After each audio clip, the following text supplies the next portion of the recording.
Bonjour, aujourd'hui nous allons découvrir une forme d'expression artistique souvent désignée comme le 9e art. Il raconte une histoire et on peut trouver des dessins aussi. Vous l'avez deviné? Eh oui, c'est la BD. En fait, c'est quoi une BD? Écoutez cet extrait. Tchécor monstre de Gallimard. Ah, c'est Papy, vite, allons voir. Mais c'est une caméra cachée ou quoi? Ah, un monstre! Je vais te sauver, Papy. Wif, wif. Du calme, les enfants. Ne vous inquiétez pas. C'est un vieil ami. Hein? Papy a de drôles de fréquentations, non?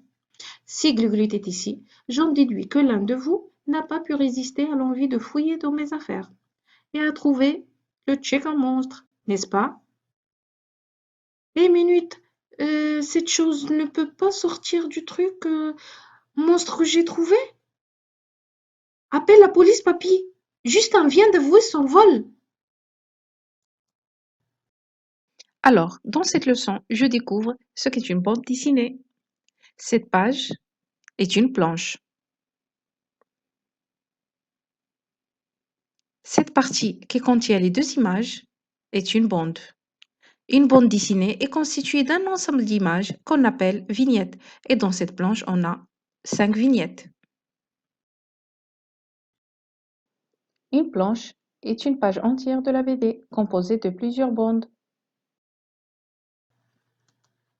Une bande, c'est une succession horizontale de plusieurs images. Voyons maintenant ce que contient une vignette. Un cartouche qui décrit la situation, une onomatopée pour exprimer des bruits, une bulle pour les paroles des personnages. Certaines formes de bulles désignent un genre de discours bien particulier.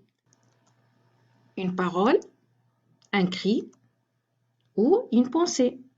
L'auteur raconte une histoire vraie ou imaginaire.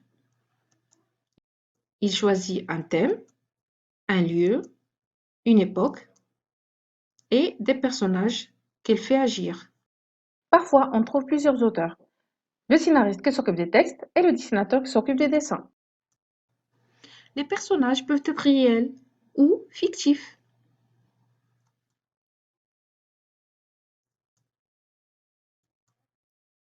On a des personnages qui font rire, comme Gaston Lagaffe. Les personnages qui ont existé, comme Cléopâtre. Les personnages qui partent à l'aventure, comme Tintin. Les personnages de science-fiction, qui vivent dans le futur. Les personnages qui ont des super pouvoirs. Les personnages fantastiques, comme les trolls, les vampires. Les personnages de type policier. Tous les personnages ont pour but de nous émouvoir et de faire rêver les petits et les grands, car les bandes dessinées existent aussi pour les adultes. À bientôt!